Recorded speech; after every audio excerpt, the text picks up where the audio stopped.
Para sahabat, sekarang saya akan berbicara tentang modernisasi desa.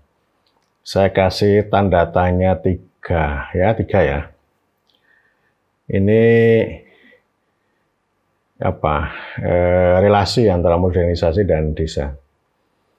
Desa ditempatkan dalam teori dan ideologi modernisasi, dan modernisasi yang mengalami difusi maupun penetrasi masuk ke dalam desa. Tetapi modernisasi desa itu sebenarnya punya semangat menarik sebenarnya yang perlu diperhatikan. Konsep modernisasi desa itu pertama kali disampaikan oleh Munadi, Gubernur Jawa Tengah, ya. Periode 1965 sampai 1974. Gubernur Munadi itu menyampaikan pidato, judulnya Modernisasi Desa, pada tanggal 2 Juli 1968. Sebagai tanggapan dan masukan kepada pemerintah yang dipimpin oleh Jenderal Soeharto pada waktu itu, yang tengah menyiapkan Repelita 1 1969 sampai 74. Repelita itu modernisasi ya. Jadi dulu ada development planning ini ya. Jadi Repelita itu sangat modernis. Ya. Jadi awalnya di sana spiritnya, dan apa yang disampaikan Gubernur Munadi itu lalu dilanjutkan oleh kerja bareng antara Kanjeng Raden Tumenggung Wasito Dipuro, dalang legendaris Semarang Ki Narto Sabdo, yang terkenal dengan banyak gubahan ya, gending-gending atau lagu Jawa yang sangat legendaris, karyawan Direktorat Agraria Jawa Tengah dan Radio Republik Indonesia Semarang, membuat lagu atau gending Jawa yang bertitel Modernisasi Desa. Sayang saya nggak bisa nyanyi. Kalau bisa nyanyi saya nyanyikan ya. Liriknya begini, liriknya ini saya sampaikan liriknya aja. Ayo ayo konco tilingono, konco piyarsakno, enggal katindakno, desa kuwi wit kuno wis mesti tansah dadi objek. Ning saiki ganti objek ya. Diingat ini objek ini. Modernisasi desa ya tegese kuwi kudu tansah dadi subjek melu nemtokake ing bab politik, ekonomi lan sosial lan kabudayan duwe aktivitas. Aktivitas itu otonomi. Mrih kang tundone kanggo mbrantas pengangguran. Modernisasi desa sa-Indonesia. Ini Jawanya. Kalau di bahasa Indonesia kan begini. Ayo ayo kawan dengarkan, kawan perhatikan, cepat laksanakan. Desa itu sejak mula memang selalu menjadi objek, tetapi sekarang berganti. Modernisasi desa, yaitulah maksudnya kawan, harus selalu menjadi subjek ikut menentukan dalam bidang politik, ekonomi, dan sosial, dan kebudayaan punya aktivitas mandiri agar pada akhirnya dapat memberantas pengangguran. Modernisasi desa se-Indonesia. Jadi itu ada kata-kata kunci yang penting. Pertama yang objek tadi, desa itu sejak lama jadi objek.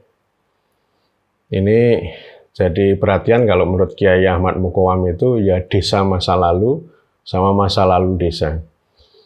Beliau kan mengkonstruksi ya masa lalu desa itu, ya itu tadi dekat dengan keterbelakangan, kemiskinan, dan memang itu karena produk kolonial, dampak dari kolonial, dan desa masa lalu itu yang jadi objek. Objek itu sama dengan lokasi, target, dan alat. Jadi dia diperalat. diperalat oleh negara ya, dari dulu gitu ya. Jadi target sampai sekarang pun juga begitu. Jadi target entah itu target proyek maupun penelitian yang tidak memberkuasakan. Ya, jadi objek itu yang pertama. Kemudian yang kedua, spirit modernisasi desa itu untuk mengubah dari objek menjadi subjek. Jadi desa ini diharapkan ikut menentukan, baik itu di lapangan politik, kebudayaan, dan sebagainya. Jadi politik ini nomor satu ini. Ya, karena memang sekian lama desa itu mengalami depolitisasi. Dan tentu saja ini pengalaman Gubernur Munadi ini kan belajar dari sejarah 45 sampai 65 ya. Jadi kalau kita belajar pada sejarah karya Dennis Lombard, Nusa Jawa itu ya desa ini berdikari justru ketika kontrol negara itu melonggar. Dan desa itu aktif menjadi subjek yang memberikan kontribusi banyak hal, entah untuk masyarakat, rakyat, bahkan republik. Termasuk bagaimana menciptakan kondisi yang harmoni, melindungi rakyat dari serangan-serangan pertarungan politik pada masa itu. Termasuk tentu saja kalau di Jawa ya desa itu mendirikan sekolah. Ya, di video sebelumnya ya saya ini kan dididik oleh sekolah dasar yang didirikan oleh desa. Ini pengalaman selama 20 tahun ini tentu yang menjadi dasar bagi Gubernur Munadi untuk menghadirkan desa itu sebagai subjek, bukan objek. Gitu. Yang ketiga, autoaktivitas sendiri ya, paling tidak desa Mawacoro punya caranya sendiri untuk beraktivitas. Pemerintah bisa menetapkan tujuan, bisa menetapkan kebijakan besar, tetapi caranya aktivitasnya itu mandiri. Yang ini saya kira baik subjek maupun autoaktivitas ini itu yang melandasi Gubernur Jawa Tengah sekarang Ganjar Pranowo itu untuk mempromosikan atau menghadirkan desa berdikari. Sayang memang provinsi atau gubernur itu tidak punya otoritas langsung untuk memberkuasakan desa menjadi subjek atau menjadi berdikari. Sementara kalau kita lihat hubungan antara desa dan kabupaten itu tidak sebaik yang kita bayangkan. Kabupaten lebih banyak mengatur, bahkan juga mengancam pada desa. Dan itu dikonstruksi sejak zaman kolonial. Pemerintah kolonial itu mengakui, menghormati otonomi desa, tetapi kolonial itu memaksa kepala desa itu harus tunduk pada bupati. Dan bupati itu sudah dimasukkan dalam birokrasi kolonial, bukan pemimpin rakyat seperti sekarang. Jadi bupati itu Inlandsbestuur. Jadi maksudnya begini, kepala desa itu punya otonomi di dalam, tapi dia harus tunduk pada bupati. Yang itu saya kira histori, sejarah itu kan berbicara tentang kesinambungan dan perubahan. Kesinambungannya di situ, hubungan antara desa dan kabupaten itu begitu. Ya, jadi tidak memperkuasakan, tidak memperkuat otonomi, berdikari, aktivitas desa, tetapi meletakkan desa itu sebagai objek, target, lokasi, dan alat yang terus-menerus diperalat. Itu istilah dari Triyono Budisasongko yang pada waktu tahun 2000 sampai tahun 2010 menjadi Bupati Purbalingga. Beliau mengatakan bahwa mana mungkin desa itu menjadi mandiri kalau desa itu hanya menjadi gedibal oleh negara.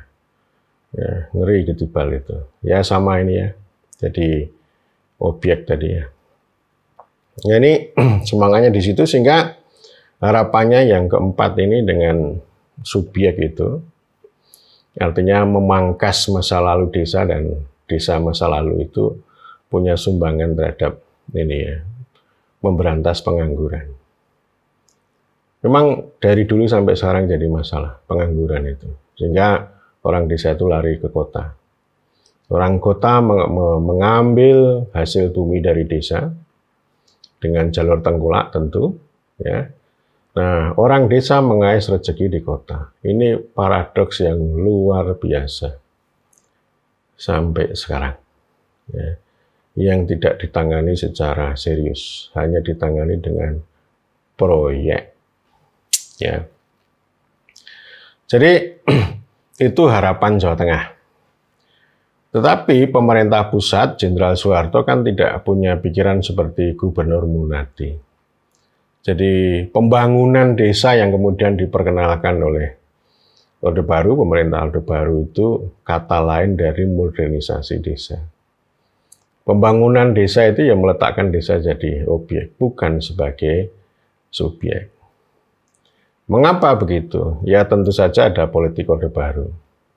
Pengen mengakhiri kata politik, kalau Gubernur Munardi kan subjek politik. Tapi Presiden Soeharto enggak, politik harus disikat, harus dibabat. Dan yang kedua, kalau kita bicara modernisasi, ya tentu saja teori modernisasi, ideologi modernisasi itu yang akan berbicara. Dia akan meletakkan desa itu sebagai target, sebagai objek. Dan dalam konteks ini saya akan menyampaikan dua literatur. Bagaimana modernisasi memandang desa dan bagaimana desa itu diletakkan dalam ideologi modernisasi. Yang pertama ini dari Nick Hulleter ya, yang kemarin sudah saya sampaikan ya. Dia pas saya bicara laparisasi itu mengutip Nick Hulleter juga, bukunya The Hungry World, Dunia yang Lapar. Nah, dia ini menulis artikel pada tahun 2006, judulnya The Target is the People, Representation of the Village in Modernization and United States National Security Doctrine. Ditulis di jurnal Cultural Politics, volume 2, nomor 1, tahun 2006. Ya, sekali lagi, Nick Hulleter ini sejarawan dari Indiana University yang banyak mengkaji, bahkan mengkritik kebijakan luar negeri Amerika. Ya, ini kan baru sekarang, karena memang kejadiannya sudah lewat 30 tahun yang lalu. Mungkin kalau zaman itu nggak dibuka ini ya, nggak dibuka. Jadi, Nick Hulleter itu pertama dia menyampaikan kutipan ya, mengutip pendapat George Orwell, ini sastrawan terkenal Inggris ya, dari buku Orwell namanya Politics and English ya, dan bahasa Inggris. Orwell yang dikutip oleh Nick Hulleter bilang begini, desa-desa yang tidak berdaya dibombardir dari udara, penduduk diusir ke pedesaan, ke pedalaman maksudnya. Mesin ternak ditembak, pondok-pondok terbakar dengan peluru pembakar. Ini disebut fasifikasi. Fasifikasi itu pengamanan. Jadi ini refleksi atau apa yang dilihat oleh George Orwell itu atas pengalaman yang dramatis Amerika di Vietnam. Ya, jadi desa Vietnam itu dibombardir. Kenapa? Karena ya identik dengan komunis tadi. Dikonstruksi desa itu sama dengan komunis. Ya, ini begitu, dan Nick Hulleter berbicara begini. Di tengah kepanikan pengetahuan pasca perang, maksudnya Perang Dunia Kedua, konsep desa itu datang untuk merangkum masalah pemahaman dan pengendalian lingkungan sosial Asia dalam logika doktrin kontra pemberontakan dan teori modernisasi. Jadi artinya desa itu tempat ini ya, sarang kontra sarang ini ya, pemberontakan, perang-perang gerilya itu ya. Alih-alih tempat atau spesies organisasi sosial, desa itu mewakili pandangan skematik tentang rintangan manusia yang menghambat kelancaran operasi kekuasaan Amerika Serikat. Desa didefinisikan oleh paradoksnya terisolasi dan berpenduduk padat, terikat secara fisik tetapi juga keadaan pikiran tidak diketahui tetapi seragam, mandiri namun sangat penting bagi nasib bangsa-bangsa. Dalam konstruksi historis dan antropologisnya, desa itu adalah antipod musuh negara. Ya. Jadi ini kan panik ya, memandang panik, dan Nicoletter ini kan mengutip banyak orang ya. Misalnya ini ada pejabat Menteri Luar Negeri ya, Menteri Luar Negeri Amerika setelah George Marshall, ini namanya James Byrnes. Ya. Byrnes ini melihat Asia adalah api membara besar, ya, di mana masa besar kemanusiaan mayoritas rakyat bumi ini sedang membakar dari abad pertengahan ke era energi atom. Jadi desa itu dianggap mengerikan ya. Jadi orang itu panik karena identik dengan tempatnya gerilyawan sama komunis. Sekaligus juga miskin itu. Jadi itu cara pandang. Jadi ini karena panik, jadi menurut saya ini teori modernisasi itu dibangun atas dasar kekejaman, kejahatan terhadap desa yang dibungkus nanti dengan tujuan-tujuan mulia. Jadi misalnya kayak pembangunan itu ya, yang diorientasikan untuk kesejahteraan sosial. Jadi ini namanya kekuasaan teknokrasi yang sebenarnya ada kejahatan, ada yang pengen melemahkan begitu, tapi dibungkus dengan kebaikan, dengan kebenaran gitu. Ya, jadi Nicoletter juga mengatakan begini, dalam leksikon kebijakan pasca perang, desa itu dianggap mewakili kombinasi berbahaya. Ya, kombinasinya ini kemiskinan, populasi, dan isolasi yang mengancam keamanan Asia. Ketakutan para pembuat kebijakan terhadap komunitas yang terisolasi berasal dari interpretasi penyebab Perang Dunia Kedua yang mereka proyeksikan ke kondisi kontemporer. Gitu. Desa otonom mewakili tahap awal proses bencana ini. Gitu. Ya, jadi istilahnya konstruksi desa itu di situ ya. Sehingga lalu dibombardir dengan pembangunan, dengan rural, dengan revolusi hijau. Kalau di Indonesia lalu diwujudkan dengan pemerintahan, administrasi pemerintahan, pembangunan desa, partisipasi masyarakat dalam pembangunan. Jadi artinya pembangunan itu menggantikan imajinasi orang itu terhadap desa. Itu yang dikritik oleh para sosiolog perdesaan di India ya. Jadi rural development itu sebagai perangkat kekuasaan untuk menghapus imajinasi orang desa itu terhadap village, terhadap desa. Jadi supaya mereka berubah pikirannya, perilaku, bergeser ke pembangunan desa atau rural development, bukan pada kehidupan desa seperti yang dulu mereka tapaki gitu. Nah ini Nicoletter, saya nggak usah panjang lebar, Anda bisa bisa membaca lebih jauh. Ini bisa diunduh secara gratis. Tapi intinya targetnya sebenarnya rakyat, supaya rakyat itu tidak komunis, supaya rakyat itu tidak bergerilya, maka disentuh dengan modernisasi, dengan pembangunan, dengan kenyangisasi. Ya. Mereka dikonstruksi lapar, lalu di programnya kenyangisasi. Dengan swasembada beras, dengan revolusi hijau, dan seterusnya. Jadi kemarin saya katakan bahwa revolusi hijau ini adalah sebuah senjata untuk memerangi tadi ya komunisme, gerilyawan, lalu tadi kemiskinan. Nah ini dari Nicoletter, terus kemudian yang kedua itu dari ini ya. dari sejarawan yang lain yang lebih muda. Namanya, ini perempuan ya, Nicole Shackley. Ya, ini sejarawan di Richmond University, ini di Amerika juga. Ini juga banyak mengkritik kebijakan luar negeri Amerika. Tapi konteksnya ya dulu waktu zaman Perang Dingin gitu. Nicole Shackley itu menulis artikel The Village as Cold War Site, Expert Development and the History of Rural Reconstruction.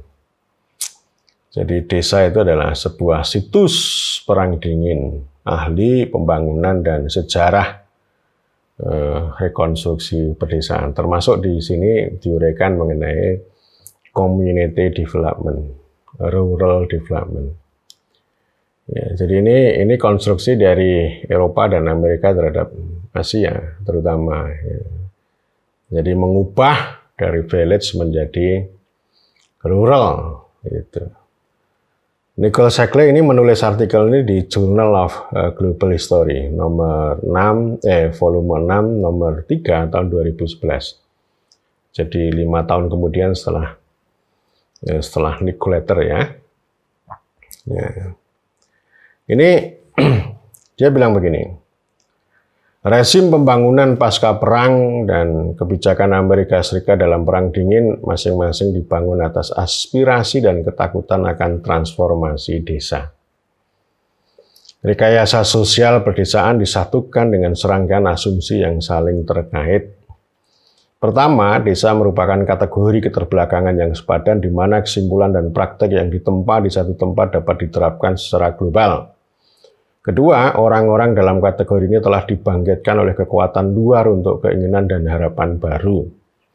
Ketiga, desa dapat dibentuk dan diformat ulang, gitu. Jadi dapat diciptakan dan dibentuk kembali. Gitu. Jadi, apakah pembentukan kembali itu akan terjadi oleh para ahli pembangunan atau revolusioner komunis yang diwakili bagi pembuat kebijakan Amerika Serikat dan ahli serta para yayasan sekutunya, salah satu tantangan penting dari Perang Dingin, gitu ya, itu mengkonstruksi kembali desa itu tantangan mereka. Yang tadi sepadan ya, kepanikan tadi ya, kepanikan pengetahuan. Pada tahun 50-an, para ahli dan pembuat kebijakan, ini di barat ya, menggabungkan kekhawatiran mereka tentang penghentian komunisme dengan visi potensi emansipatoris dari pembangunan desa. Karena sangat paternalistik, rencana mereka tetap memproyeksikan titik akhir di mana hak dan kesejahteraan sosial petani dunia ketiga lebih terlihat seperti warga negara barat.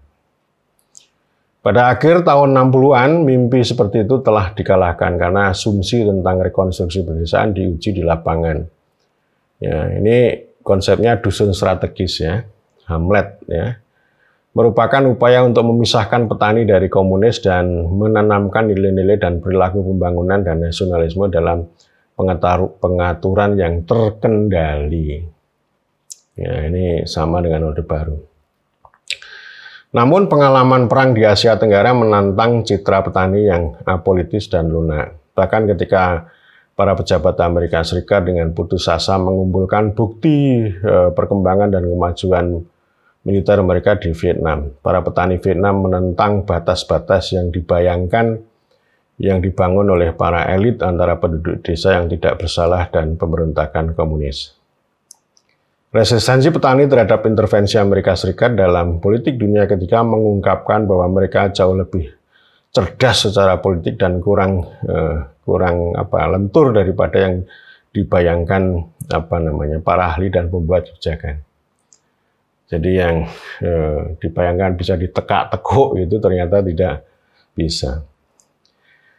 Ya, penghancuran desa-desa di Asia Tenggara itu sebagian dapat dilihat sebagai puncak dari rasa frustasi tentang perlawanan dan ketidakteraturan desa terhadap rancangan elit. Garis antara paksaan paternalis dan kekerasan langsung menipis dalam praktek kontra pemberontakan. Gitu. Ya. Oke. Selama Perang Dingin, pembuat kebijakan dan pakar Amerika Serikat, kolonial dan dunia ketiga memikirkan desa-desa saat mereka menyusun kebijakan dan proyek pembangunan. Gambaran yang terus-menerus tentang penduduk desa sebagai fatalistik, tradisional, dan naif mendukung upaya mereka. Menanamkan sejarah pembangunan pasca perang dalam cerita rekonstruksi perdesaan yang lebih panjang memungkinkan kita untuk melihat kerangka retoris yang sudah lama ada tentang keterbelakangan desa yang menjadi dasar proyek pasca perang. Namun demikian, wacana tentang desa berubah selama abad ke-20. Dari entitas kuno yang tidak dapat dirubah itu, desa menjadi bayi global yang mudah dipengaruhi dan kemudian menjadi remaja yang keras kepala. Transformasi tersebut sebagian merupakan hasil dari pergeseran arus intelektual dan kepentingan politik antara tahun 1920 sampai tahun 60-an. Tetapi hal itu juga didorong oleh evolusi dan penyebaran proyek desa secara global dari rekonstruksi pedesaan hingga dusun-dusun yang berbenteng dan strategis. Praktek pembangunan desa membentuk wacana tentang desa. Ya. Itu juga membentuk kebijakan negara. Kebijakan pembangunan pedesaan atau rural development dibuat tidak hanya di metropolis Washington, London, dan Lisbon, tetapi melalui kesenjangan yang semakin lebar antara tuntutan perang dingin pada transformasi desa dan kekecewaan dari dan dengan para ahli di lapangan. Gitu. Jadi pada tahun 60-an, beberapa ahli pembangunan Amerika Serikat mengkaitkan pekerjaan mereka dengan baku tembak di desa-desa di Vietnam. Namun paternalisme dan paksaan proyek ahli untuk membentuk kembali masyarakat pedesaan yang dinaungi dalam prioritas perang menjadi kekuatan dan kekerasan. Jika desa itu mewakili dunia ketiga, maka kegagalan untuk mengontrol desa mewakili kegagalan Amerika Serikat di dunia ketiga. Ya, jadi ini proyek gagal.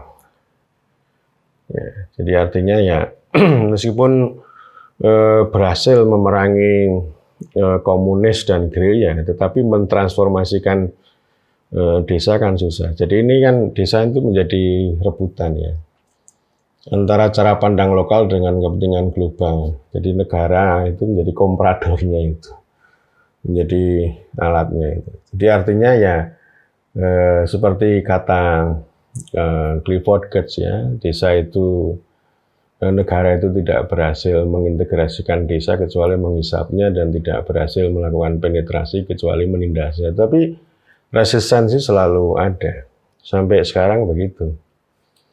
Jadi ini ya itulah lah proyek modernisasi itu kan begitu dan terus menerus itu di sepuh. Kalau hari ini ya ada SDGs desa itu termasuk dalam itu. Nah, orang-orang modernis, orientalis, neoliberalis itu kan ahistoris. Yang penting proyek mereka jalan. Mereka nggak berpikir tentang perubahan desa ya, yang lebih bermakna, lebih hakiki enggak. Jadi mereka ya proyek mereka. Memang kalau sekarang yang ya berbeda dengan dulu. Kalau dulu kan anti komunisme gitu. Jadi sama doktrin menjalankan doktrin keamanan. Kalau sekarang ya hanya sekedar proyek. Ya, proyek itu selalu ada kontradiksi ya, kontradiksinya. Niatnya baik, caranya keliru itu. Outputnya memang banyak itu. Tapi ya itu tidak akan membawa perubahan. Ya kalau ada output itu akan dibesar-besarkan, didramatisir ini sebagai kemajuan. Itu ciri khas teori modernisasi begitu. Yang itu dianut oleh banyak orang. Ini mainstream, harus utama. Orang memandang desa itu pakai modernisme itu. Bukan pakai transformasi. Jadi cara melihat desa itu dari depan. Bukan melihat desa dari sisi desa. Jadi ini juga nanti saya akan uraikan lebih jauh. Ini kalau menurut Profesor Robert Lawang ini sebagai anti desa. Ya. Jadi seakan-akan pengen memajukan desa tapi dengan cara anti desa, atau bahasa Pak Mukoam itu ya membangun sambil merusak, memajukan sambil melemahkan. Ya, teori modernisasi itu seperti itu.